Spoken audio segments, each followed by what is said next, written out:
우리에게 주시는 하나님 말씀은 마가복음 1장 9절부터입니다.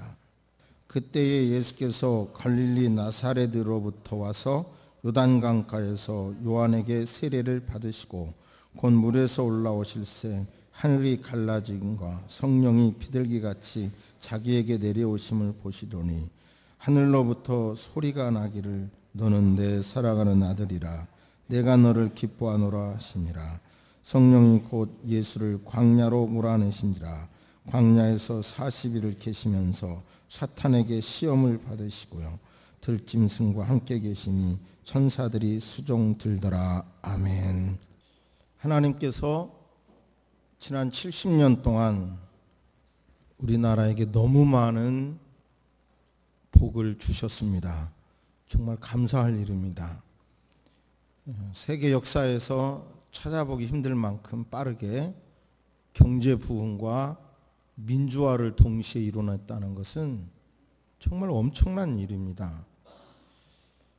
러시아, 중국, 일본 강대국 사이에 우리 민족을 끼워주셔서 훈련하셔서 저력이 생겼다고 봐요. 그래서 IMF도 세계 역사상 최단기에 끝낼 수 있었다고 믿습니다. 참 파란만장한 어려움이 있었지만 그 모든 것을 잘 극복해내고 오늘 여기까지 온 것 생각할수록 하나님의 은혜입니다.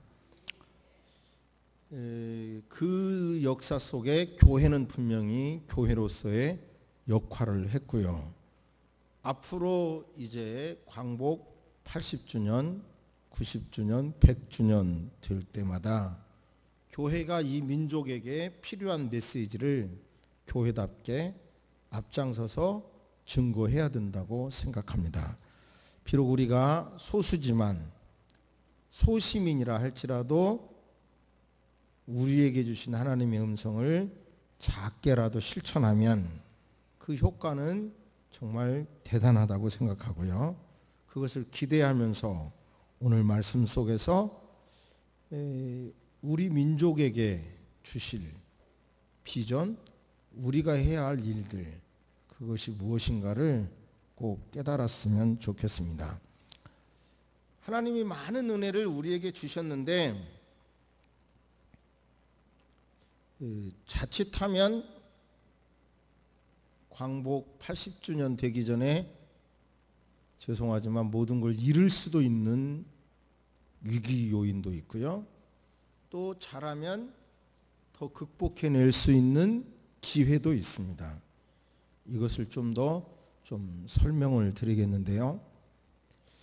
제가 이렇게 말씀하는 거가 혹시 불편한 분이 있을지 모르겠어요. 그런데 정확하게 의도를 알아주시면 좋겠어요. 왜냐하면 기독교 신앙은 성경에서 이런 뜻이다, 성경 이런 뜻이다, 거기서 끝나는 게 아니라 그래서 어쩌란 말인데 그 답이 있어야 돼요.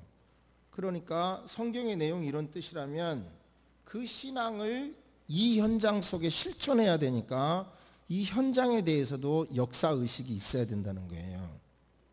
그 기독교 신앙을 비판할 때 그 설교를 하고 난 다음에 그래서 어쩌란 말입니까? 이게 없다는 거거든요. 근데 또 너무 진보적인 교회는 성경의 내용은 없이 현장만 이야기하니까 이게 문제가 되고, 너무 보수적인 교회는 현장은 생각 안 하고 성경만 얘기하니까 문제가 되죠. 가장 바람직한 설교는 바로 이게 무슨 뜻인지, 성경 이 말씀이 무슨 뜻인지, 이 말씀을 이 현장에 어떻게 실천해야 되는지까지 답을 주는 것이 가장 바람직한 설교라고 합니다. 그런 의도를 가지고 있고 그런 배경 속에 이런 것을 말씀드린다는 것을 이해해 주시기를 바랍니다. 지도 좀 보여주실래요? 지금 얼마 전에 우리나라 총리께서 8월 10일 날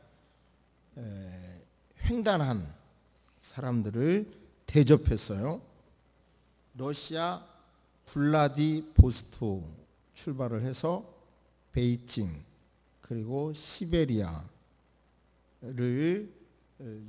그 관통한, 그래서 독일 베를린까지 그 횡단한 그들을 대접했다는 뉴스가 있어요.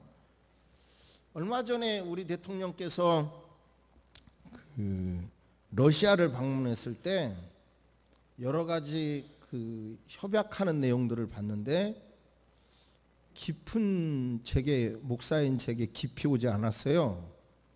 그런데 한 1년 전부터 앞으로 10년 후는 어떻게 되지? 10년 후에 유목사는 어떻게 되지? 10년 후에 새소망교회는 어떻게 되지? 10년 후에 성도는 뭘 먹고 살지? 이 나라는 뭘 먹고 살지? 이거를 다양한 각도에서 제가 공부를 해봤고요.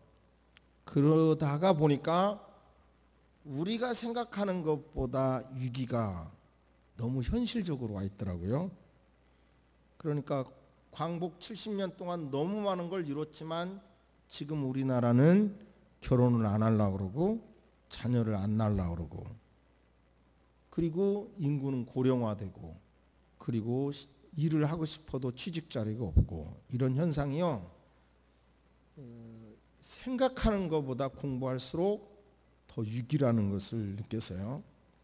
그렇다고 하면 그 위기를 어떻게 극복할 것이냐의 답인데요, 그 답을 이 지도에서 먼저 보시도록 하겠습니다. 지금 우리나라를 맨 밑에 보면 지도가 있는데 반도라고 그러죠. 이렇게 3면이 바다에 쌓여 있고 이 한 면만 대륙에 접한 땅을 반도라고 그러죠. 그런데 이 반도 자세히 보면 두만강과 압록강으로 대륙과 연결되어 있죠. 그런데 이북과 단절이 되면 사실은 남한은, 어떤 분은 약간 유머스러운 표현이지만 남한은 섬이다, 이런 말을 하더라고요. 섬. 그런데 아까 총리께서 대접했다는 말이, 저 위에 지도를 보면 저 삼각 한반도의 끝과 중국과 러시아가 접면하는, 접하는 부분이 있어요. 그래서 저 접하는 곳에서 저 아래 지도를 보시면요, 부산이나 목포에서 기차로 저렇게 서울을 지나서 저런 식으로요, 동해안 쪽으로 붙어서 러시아 쪽으로 블라디보스토크라고 하는 쪽 러시아 도시를 통해서 시베리아로 관통할 수 있고요. 또 베이징을 통해서 그 시베리아 철도와, 저 철도는 지금 연결되어 있는 거예요. 그걸 타고 쭉 가면 바로 독일, 프랑스, 유럽하고 연결되어 있어요. 이제 저를 보세요. 세계적인 경제학자들이 기회의 삼각지대라고 표현을 하면서, 러시아도 이쪽이 극동지역이 개발이 안 된 지역이었는데 지금 필요성을 깨닫고요, 브라디보스토크라고 하는 지역을 원래 비행기로 2시간 10분 거리밖에 안 된다고 그래요. 그런데 그 지역에 개발하기 시작하고요, 군사도시인데 이제는 민간이 살고 그러면서 개발을 하고 있고요. 또 그 앞쪽에 접한 부분은 중국의 훈춘인데 이쪽 지역이 또 중국도 개발하고 있고요. 이북은 나진 그쪽을 개발을 해서 그 지역을 개발하면 실크로드라고 했잖아요. 실크로드, 신실크로드가 열린다는 거예요. 그러면서 그 중국이 그쪽에서는 항구가 없잖아요. 그런데 그 이북의 항구를 임대 계약 50년 계약을 했다고 그래요. 그런데 그렇게 함으로 내륙과 항구 쪽을 점하게 되면 그 지역 중심으로 세계 경제의 중심축이 움직인다는 거예요. 이건 제 말이 아니라 세계 경제학자들의 얘기예요. 세계 경제의 축이 저 동북아 저쪽 지역으로, 지금 말씀한 그 지역으로요, 그렇게 되면 저 유럽까지 관통해 버리는 거죠. 그런 의견을 보고 오래전에 그런 뉴스를 봤는데 실감 나지 않았는데요. 제가 한 1년 동안 한 10년 후 어떻게 되지? 이런 것을 연구한 끝에 연구할수록 답답하다가요. 결국은 이 모든 것의 답은 통일이더라고요. 통일이에요. 물건을 팔아도 팔 수 없는 한계라든지 우리가 안고 있는 여러 가지 모든 문제를 풀어갈 수 있는 것이 가장 좋은 답이 통일이라는 답이에요. 이제 저의 생각일 수 있지만 많은 전문가들이 바로 통일이고, 그리고 더 나아가서 저렇게 대륙과 유럽까지 전부 다 연결이 되는데 북한과의 관계에서는 오이사 조치로 그때 그 저격당한 적이 있잖아요. 그때 내린 오이사 조치로 지금 오늘 현재도 남북한은 복잡한 이야기들이 계속 불편한 얘기들이 오고 가는데, 이런 것 때문에 이 북한을 통일이 안 돼서 저렇게 북한만 관통이 안 되면 남한은 섬이 된다는 거예요. 그리고 국제의 이 급변하는 현상 속에 바로 우리 남한은 외톨이가 된다는 거고, 또 시간을 늦춰져서 통일이 될 경우 이미 거기에 기반 시설, 기득권을 전부 다 중국이나 러시아가 차지해 버리기 때문에 국가의 어떤 획기적인 발전에 때를 놓쳐 버린다는 거예요. 그런데 저는 가보지 않았습니다만은 금강산 관광이 열어졌을 때 강원도 고성 지역에는 수많은 관광객이 북적거렸고, 그 지역에 강원도 경제가 회복된다고 할 정도로 그렇게 경제 효과가 있었고, 400여 개의 가게가 있었는데 지금 다 문 닫았다고 합니다. 이게 바로 지금 우리는 이북 문제가 불편하지만 해결되지 않으면 이게 안 되는 이런 현실적인 문제이죠. 예수님께서 이제 공생애를 시작하시고 하시면서 세례를 받으시고 성령이 임하는 그 과정, 그 다음에 시험을 받으시고 회개하라 천국이 외치셨죠.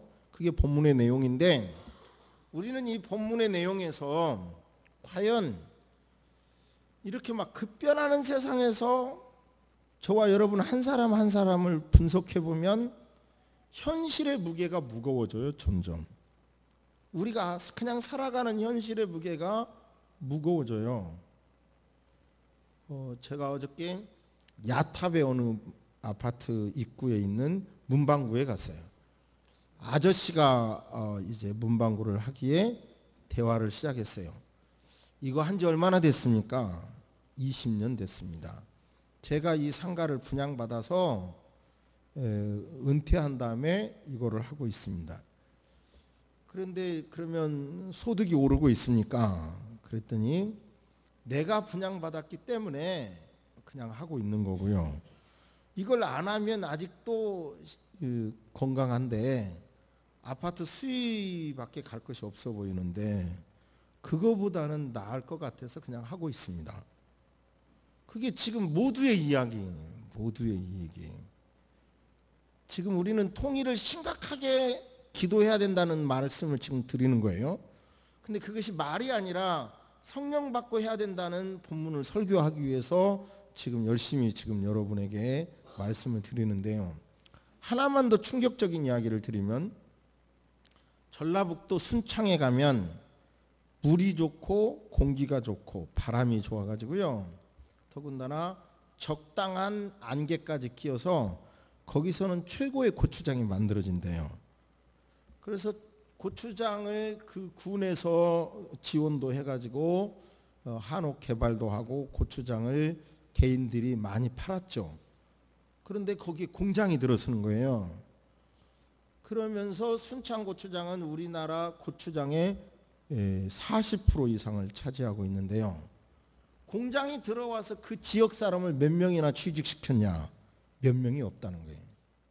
소득은 분명히 있지만 다 기계가 했다는 얘기예요. 그래서 이런 거죠. 소득에 따라서 사람이 취직하는 사람이 계속 따라가는데요. 어느 시점에서부터는 소득은 올라가는데 취업하는 숫자는 평평해지거나 떨어진다 그래서 이 입이 뱀의 입이 된다는 거예요. 뱀의 입이. 지금 우리나라 현상이 순창의 고추장 판매 소득은 늘어도 그것 때문에 취직된 사람은 별로 없는 현상이고, 그런데 문제는 그것이 순창만의 얘기가 아니라 우리나라 전체 얘기예요. 옛날에는 소득이 늘면 취직하는 일자리가 늘어서 다 함께 잘 살 거라는 막연한 생각이 있었지만 지금은 이제 통계적으로 소득은 늘지만 취직 자리는 준다는 게 다 알려진 얘기예요. 그러니까 이런 상황에서 과연 우리가 무엇을 기도해야 되고 어떤 관점을 가지고 노력하고 설득을 해야 되는지 오늘 본문에서 정말 심각하게 광복 70주년을 맞이한 이때 나라를 생각하면서 나는 무엇을 해야 할 것인지 생각하는 거룩한 시간 되시기를 바랍니다. 잠시 생각해 보십니다.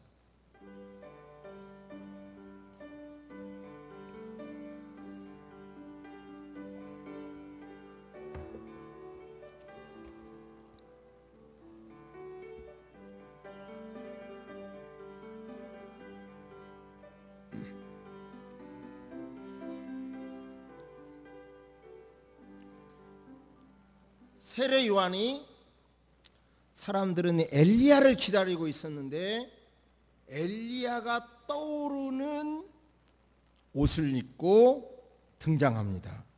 등장해서 회개하라 천국이 가까웠느니라 외치면서 물 세례를 줍니다.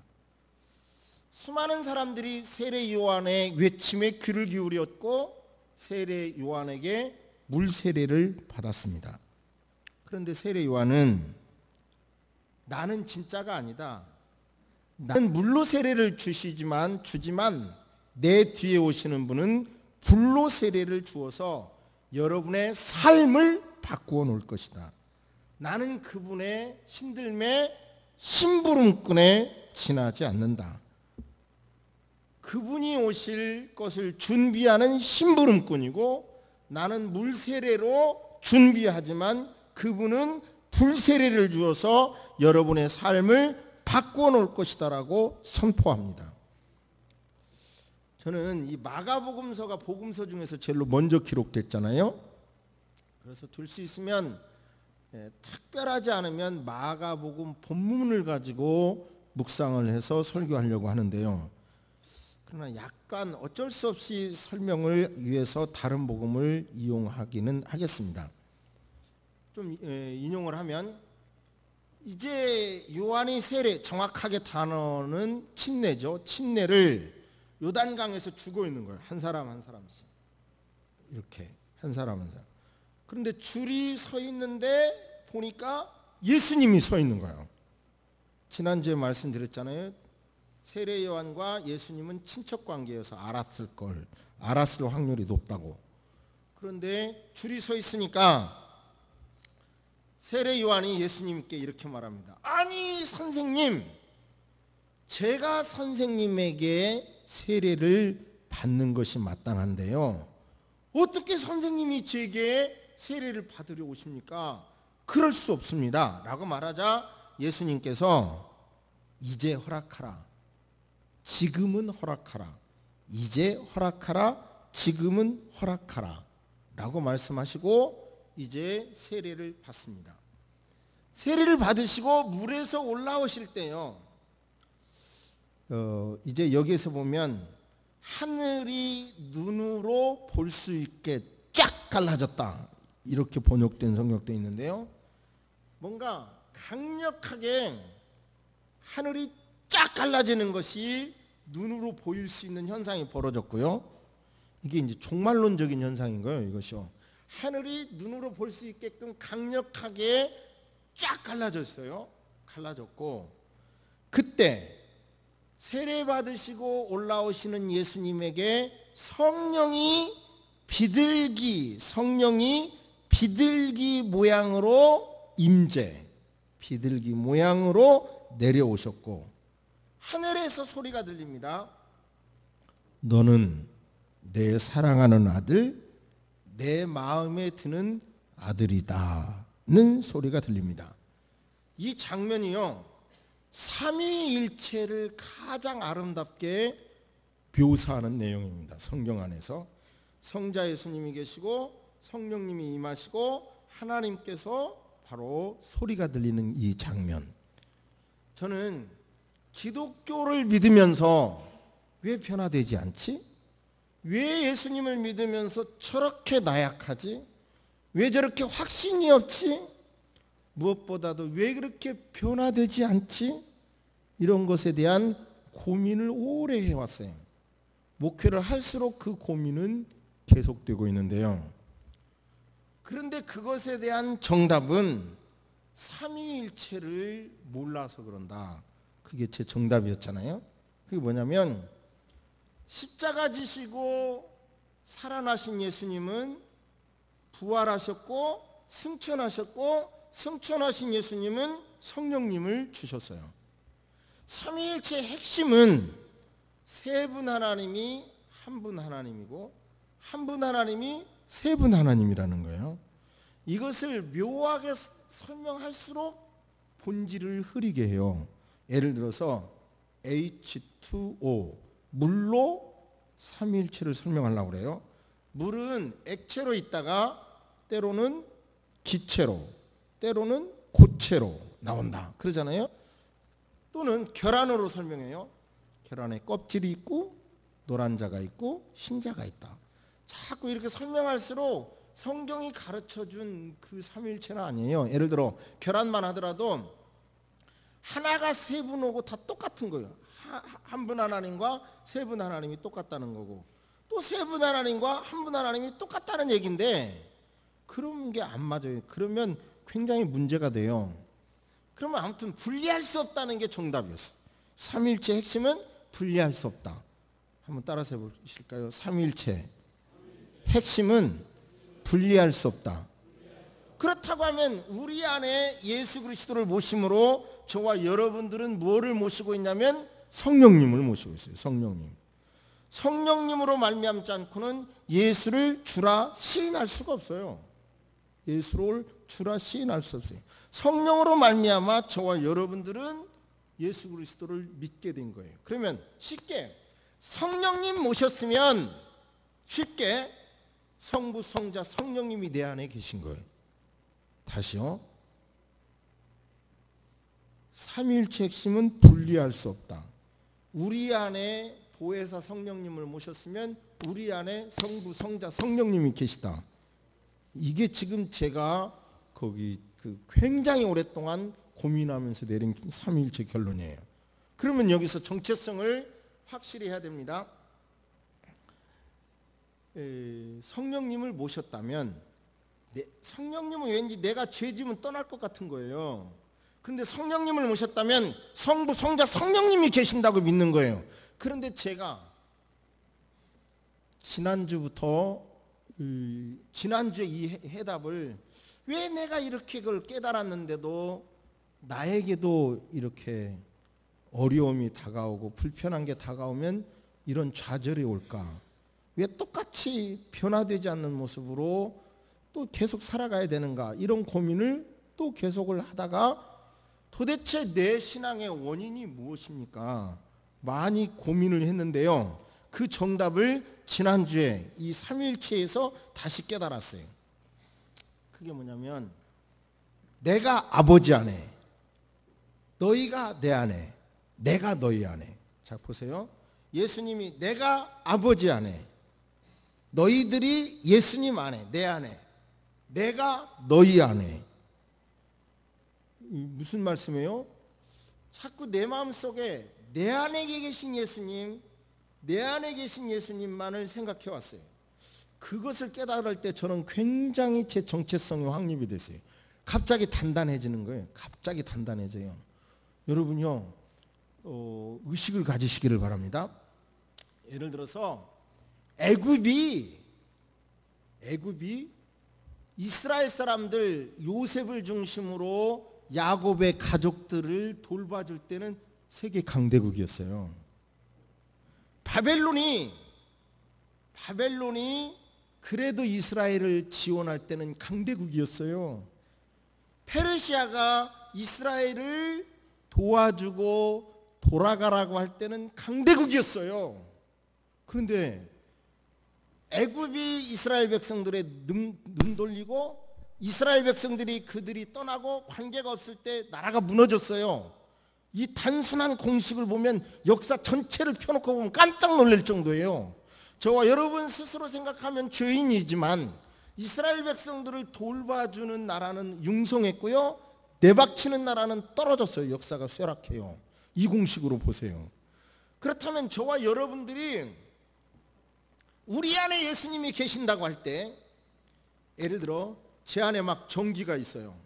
그러면 누가 저를 찍 잘못된 막대기나 이런 걸로 쇠붙이로 찍 하면 자기가 정전되죠. 그래요, 안 그래요? 내 안에 전기가 가득하다고 그러세요. 찍 정전되면 자기가 정전되는 거예요. 그러니까 제 안에 성부, 성자, 성령님이 계신다고 할 때 막 어떤 확신이 쓰는 거예요. 맞아, 내가 부족하지만, 우리가 부족하지만 우리를 축복하는 사람에게 하나님께서 축복하실 것이고, 우리를 저주하는 사람에게 하나님께서 저주하실 거라고 하는 막 확신이 오는 거예요.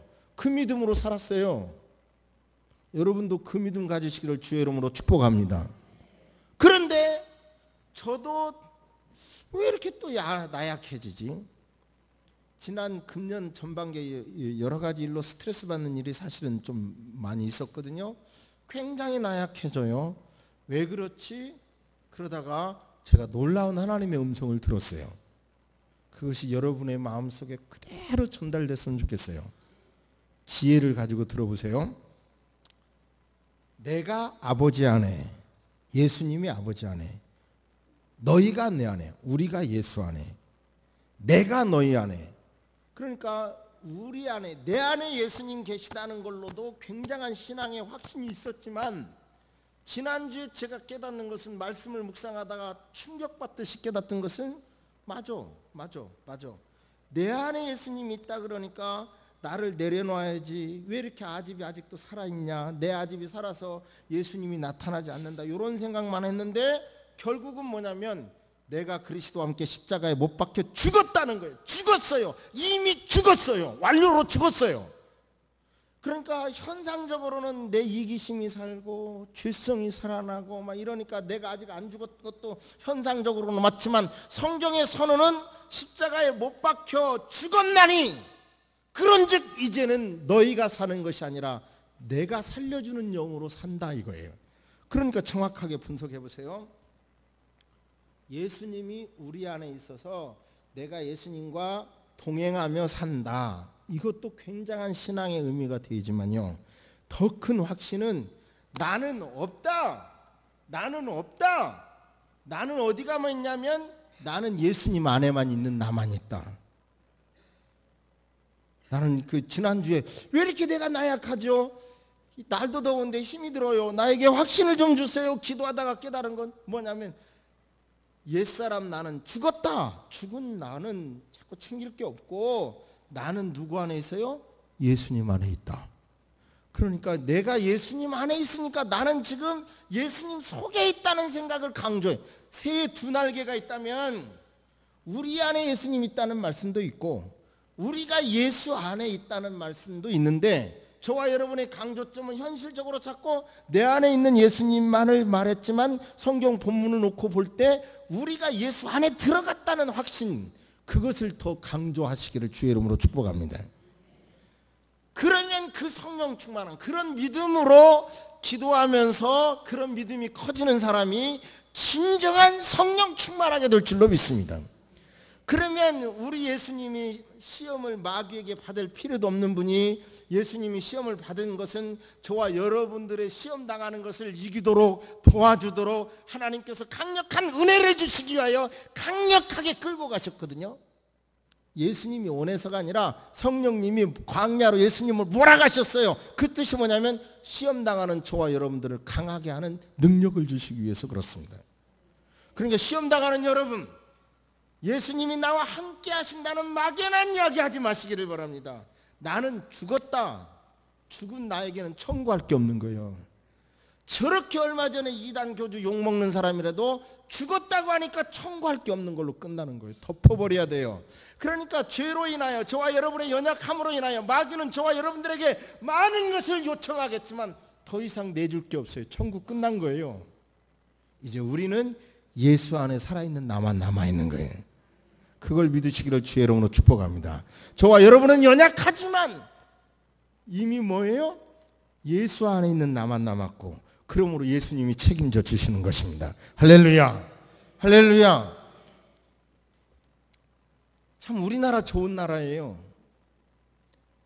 예를 들어서 경제적으로 어려운 분들, 몸에 장애를 가지고 태어나신 분들, 그런 분들에게 참 어떤 매월 생활비도 제공하고 집도 제공하고 많은 것을 제공하잖아요. 참 감사한 일이죠. 그리고 이제 저출산을 막아보려고 작지만 어린이집을 보내도 어린이집의 거의 대부분의 양육비를 정부가 다 주대요. 유치원도 다 줘요. 그리고 얼마가 이제 더 추가로 내는 것만, 특별 학습비나 이런 것만 받고요. 어린이집도 다 주고, 아기 나면 조금 작긴 작대요. 20만 원 주고. 아무튼 나라가 좋은 나라예요. 참 우리나라 좋은 나라예요. 자 보세요. 나라도 내 백성을 챙겨줘요. 이렇게 나라도 힘을. 지금 우리 모두가 걱정하는 건 뭐예요? 아기를 안 낳으니까 나이는 먹어가는 사람은 늘어가는데 아이가 작으니까 일해서 먹여 살릴 아이가 없으니까 걱정하는 거예요. 크게 보면. 그런데 나라도 내 백성을 이렇게 챙기잖아요. 나라도. 그런데 나라를 위하여 전사하신 분들, 그 자손들까지 다 챙겨주고요. 얼마나 좋은 나라예요? 그렇죠? 그런데 성경은 말합니다. 악할지라도 너희 자식에게, 자식이 떡 주세요 그런데 돌덩이 줄 사람 없고, 생선 주세요 그러는데 뱀똥아리 줄 사람 없는데, 하물며 나 하나님이 너희 자녀들이 구하는 것을 좋은 것으로 주시지 않겠느냐 말씀하신 하나님께서, 나는 죽고 주님 안에 내가 들었습니다, 주님이 책임지세요 하는 사람의 인생을 책임져 주십니다. 믿음으로 받아들이시기를 주의 이름으로 축복합니다. 그것을 가지고 살아온 삶은 하나님이 정말 책임져 주셨다라고 나부터서도 고백하게 돼요. 간증이 많아요. 사례가 우리 교회 안에도 얼마든지 많아요. 그런데 어느 날 갑자기 내 힘으로 살라고 하니까 걱정되는 거예요. 내려놓으시기를 바랍니다. 아니, 나는 아예 없다는 믿음을 가지시기를 바랍니다. 통일의 문제도 결국은 우리 그리스도인들이 이 민족의 방향을 제시해야 되는 사명이 있다고 저는 보고요. 그러기 위해서 우리 새소망 성도들이 맞아, 통일이 생각하는 것보다 정말로 중요하구나 의식을 가지시기를 주의 이름으로 축복합니다. 구체적으로 어떻게 하실 것인지를 잠시 생각해 보시기를 바랍니다.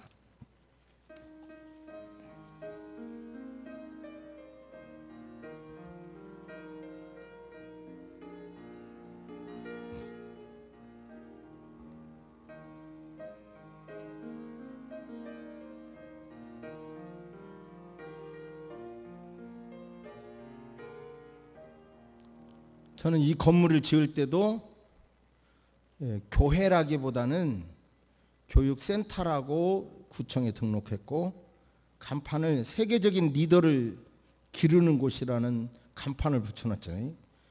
바라기는 이 바른 신앙으로 훈련받은 사람을 통해서, 그의 자손을 통해서 이 세계에 바른 방향을 제시하는 지도자, 리더가 나오기를 저는 기도합니다.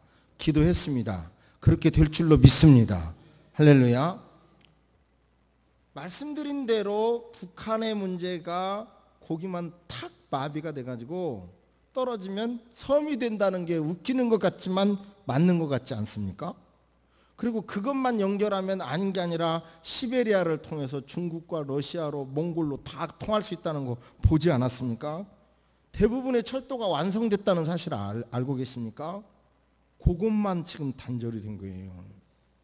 우리는 그렇기 때문에 하루아침에 독일은 물론 독일 통독을 자꾸 외부적으로 말을 하면 프랑스나 영국에게 불편함을 주니까 말은 안 했지만 제가 통일법을 공부했어요. 그런데 말을 안 했지만 나름대로 많이 노력을 하는 흔적이 많고요.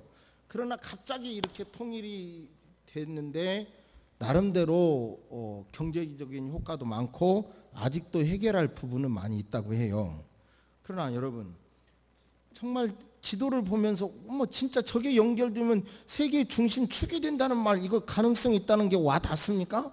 그렇다면 통일을 위해서, 우리 민족을 위해서 기도해야 되지 않겠어요? 더군다나 무엇보다도 우리는 땅끝까지 이르러 내 증인이 되라 했는데 이북의 사람들은 이 지구상의 어떤 사람들보다도 인권 침해를 받고 있거든요. 그러므로 우리는 통일을 위하여 누구보다도 기도해야 되죠. 근데 여러분, 성령 안 받고 하는 소리는 말장난일 뿐이에요. 성령 충만한 그리스도인은 작을지라도 그들의 말은 나비 효과처럼 저 먼 대륙에서 나비가 한번 이 바람친 것이 구르기 확장되기 시작하면 저 미국에서는 폭풍이 될 수 있다는 이론이 있잖아요. 그런 것처럼 저와 여러분이 작아도 바른 의식을 가지고 통일을 위하여 기도한다면 이것은 굉장히 정부에서 어떠한 노력을 하는 것보다도 큰 효과가 있으리라 믿습니다. 할렐루야. 그러니까 전 영을 살리기 위해서, 그리고 나라를 위해서도, 우리 남한에 있는 이 많은 복잡한 문제가 해결되기 위해서도 정말 통일이 필요하구나. 그러기 위해서는 전능하신 예수님도 성령 받고 사역했듯이 내가 성령 충만해야 되겠다. 성령 충만하고 하는 것은 내 안에 계신 예수 그리스도뿐만 아니라 이제는 나는 죽었어 라고 인정해버리고, 나는 없어 라고 인정해버리고, 나의 삶은 오직 예수 안에 있는 나만 있는 걸로 생각한다면 저와 여러분의 신앙은 현재의 여러분의 삶의 무게에 지쳐있는 여러분이 이 믿음을 가지면 현재 여러분의 모든 문제가 이 순간에 싹 사라지게 될 줄로 믿습니다. 모든 문제를 이 더위와 함께 다 완전히 날려버리시기를 주의 이름으로 축복합니다. 할렐루야. 성경은 말씀합니다. 나를 믿는 자는 나의 하는 일을 저도 할 것이요 나보다도 더 큰 일을 하리니. 이유는 내가 하늘로 올라가서 너희를 위하여 기도하고 너희 안에 들어왔기 때문이니라. 할렐루야. 이 믿음을 붙잡으시고 강력한 그리스도인이 되셔서 강력한 기도로 이 나라 문제를 해결하고 여러분의 삶의 문제를 해결하는 여러분 되시기를 주의 이름으로 축복합니다. 아멘. 지금은 우리 주 예수 그리스도의 은혜와 우리 하나님의 놀라우신 사랑과 성령님의 감화감동 교통하심이 광복 70주년을 맞이해서 우리 민족이 받은 은혜가 무엇이고 우리가 해야 할 일이 무엇인가를 깨닫고 성령 충만한 그리스도인이 돼서 이렇게 기도하면 된다는 확신을 갖고 일어서는 모든 성도 위에 이제로부터 영원토록 함께 있을지어다. 아멘.